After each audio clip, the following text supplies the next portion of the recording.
You're oddly quiet. I don't feel like me. What do you mean? How do we deal with rejection? You didn't see this one coming, did you? Now you just feel frozen in time. Like I'm a negative void. Sounds to me like you're in a state of shock. There's a chance it's gonna be like this for a while, huh? Yeah. You don't have any advice? I wish I did, but when you don't feel like you, that kind of transfers over to you. We're gonna be okay. Soon? I hope so, but if it's not soon, that's okay too. There's nothing wrong with taking a long time to feel better. So I need to have a conversation, as we often do. No, like one that I don't want to have. Okay. But I know it's gonna be a difficult one. How long have you been avoiding it? Like 2 weeks? Dude, I know. And you don't want to have this conversation because you're afraid of hurting someone, but I'm just waiting for the right time. There is no right time. There has to be. The right time is as soon as you're sure that it's a conversation that needs to happen. But what if I want to make sure to do it in person? Or not when they're having a bad day, or not when they're having a good day? It will always be a bad time. So I have to just rip the band-aid? The sooner you do it, the sooner you can both move forward. And then no one wastes their time or energy for longer than they have to. It's not about waiting for the right time. It's about having the conversation kindly and respectfully. So about having conversations immediately, like this one, I think I took you too literally. I'm afraid of the next thing that's gonna come out of your mouth. For unrelated future reference, the beginning of a long car ride is maybe not the best time to deliver bad news. Okay, let's try and rework this. Please. So you were trying to wait for the right time and making excuses by calling everything the wrong time. So maybe because those things are subjective anyway, I should just do it at the first appropriate time. Bingo. In person, call, text. That's where the kindly and respectfully aspect comes in. There's no one right answer because every person and every circumstance is going to be wildly different. Exactly. So is now an appropriate time to tell you that I accidentally drained your car battery? Wait, what? So there's this kind of big thing. Okay. And I really want to tell people about it. Go on. But I feel a little, what? Guilty. Why? Because people kind of expect something specific in this format, but you're using it to tell them something else instead. Kinda. How about we do both? How? I can go ahead and remind you that everybody deserves to be proud of their successes and that I shouldn't feel guilty for using my page how I want to. And you can go ahead and tell me about the thing. So I probably kind of can't say it on here, huh? But it is right behind you. This thing? Yeah, that thing. And people can find it at the...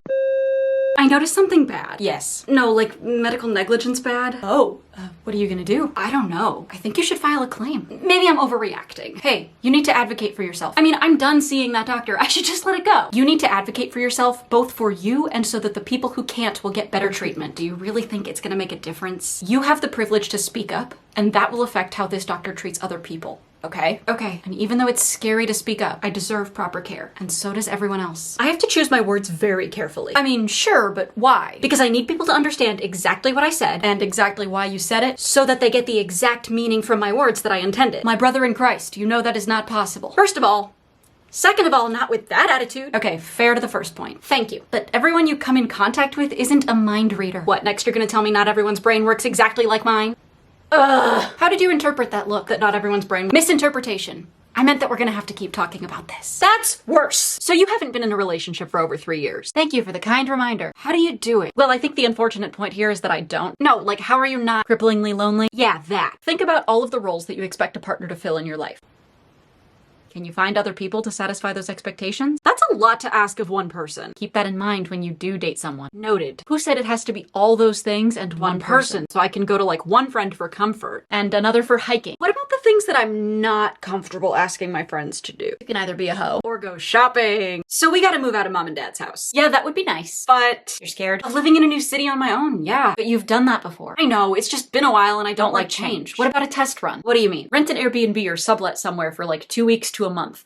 Act like you live there, not like you're on vacation, and see how you like it. And if I don't, then consider it a good thing that you didn't actually move there and try again in another city. This all sounds expensive. Don't pay more for this than you would for rent. Then you can even get a good gauge of how much it would cost. And then I guess I can spend some time while I'm there looking for a more permanent place to live. Why am I not succeeding enough? Is the platform that you've built on my advice not enough for you? Can you please be serious about this? What's the problem? I'm supposedly an actor, but I'm not acting. When was the last time you went to an audition? I'm supposedly a musician, but nobody's listening to my music. When was the last time you put out a song? I'm supposedly a comedian, but people don't even know that about me. When was the last time you did a set? I don't know, okay? A long time ago. So why complain if you're not even putting yourself out there? Because what if I try and fail? Yeah. Then you try again. After failing? Yes. No.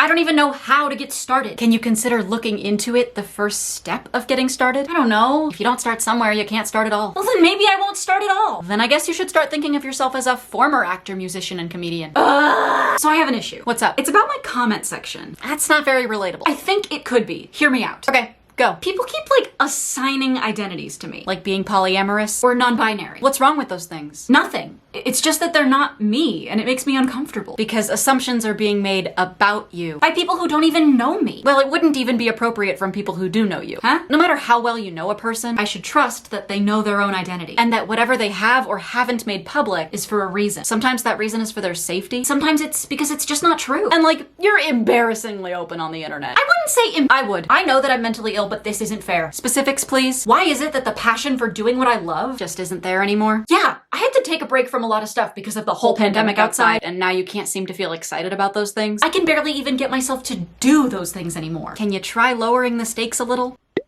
If you try and jump back into comedy by auditioning to perform long sets at big venues, I'm gonna be more focused on the fact that I'm rusty and the fact that it's an important audition rather than the fact that I love it. Try and go to an open mic where you know it's not gonna be very good, so if I totally flop, it doesn't matter.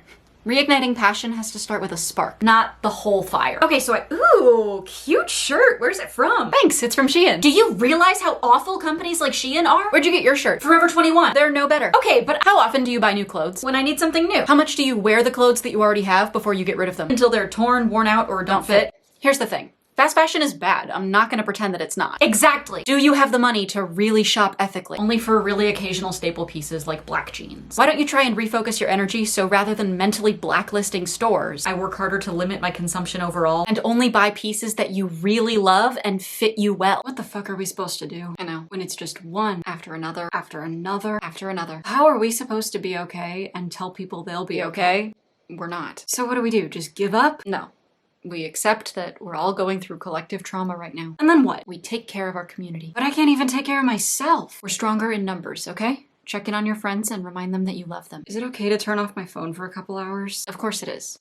Do what you need to do to get your strength back and help the people I love get their strength back. Because we'll sure as hell put up a better fight if we're not burnt out. Do we post on the internet for attention? Yes. What? That is quite literally at least a small part of the reason why everyone does it. But not us. We do it because it's fun and we like to help people and it's a good creative outlet and for attention. That's so gross. Why? Because attention seeking is weird. Why do you think that? Because people judge you for it. There is absolutely nothing wrong with wanting attention because it's a basic human need and everyone deserves to feel noticed and seen. But what if I'm only posting for attention? Well, then it'll probably feel inauthentic and people won't be into it. I have been working on adjusting just the levels of this song for 2 months. Oh my god. And I feel like I could keep working on it forever. Please don't do that. How am I supposed to know when it's done? Well, that's the cool thing about art. It's never done. Can we stop with the philosophy and you just tell me when to hit export? Do you want to be done with the song? Yeah, I want people to hear it. Great. That combined with your frustration sounds like you're ready to let go. Let go? Rather than asking yourself if a project is done, ask yourself if it's time to let go. Because I've reached a point where the tiny changes that I'm making are causing you more frustration than artistic fulfillment. So this weekend I need to clean, film, edit, see my friends, finish my song, and run some errands. How do you even have time to be talking to me right now? I don't. And you're proud of that? Yeah, always keeping busy. I mean, yes, but are you taking time for yourself? I relax for like 30 minutes before bed every night. How many hours of sleep are you getting? Don't ask if you don't want to know. Stretching yourself too thin shouldn't be worn as a badge of honor.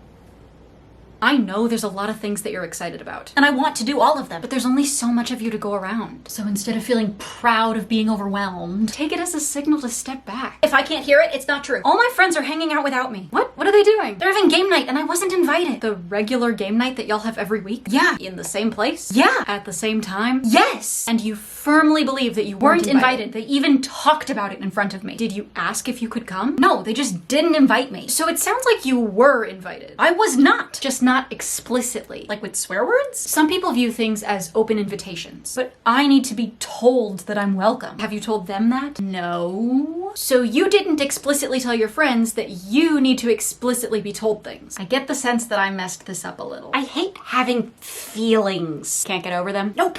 I just want it to stop so that I won't want to date them. Why do feelings have to equal a relationship?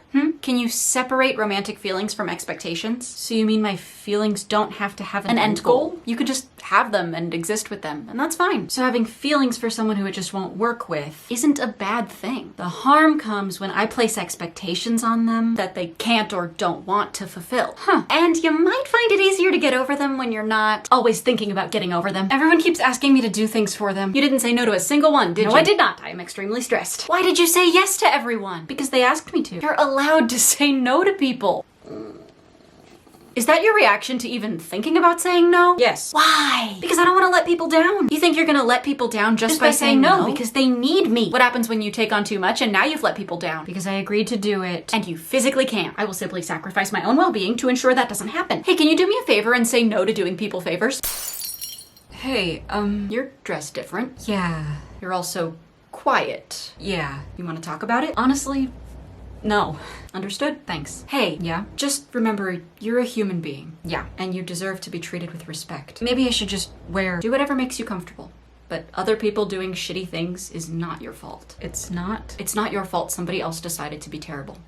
You deserve to be treated with respect regardless of what you wear, say, or do. Why am I constantly being treated like a manic pixie dream girl? At least that makes you a dream girl. Not funny. Sorry. You're feeling like you're only being used to fix people. No one seems to care about my wants or needs or feelings or the damage that they could be causing you. Because I'm only there for their betterment. You should try writing about that feeling. The feeling of being someone's Ramona Flowers and like you're only there to pre-save them. Like I'm some missing link. But where? Bye. Oh.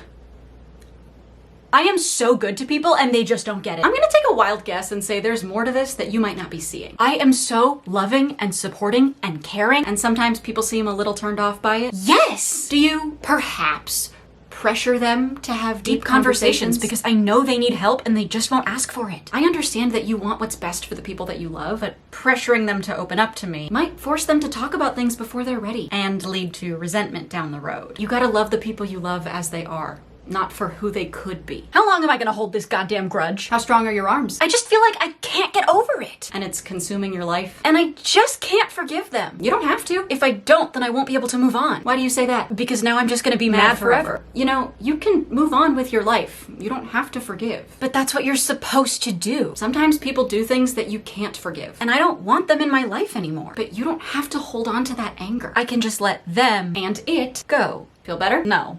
But I think I will soon.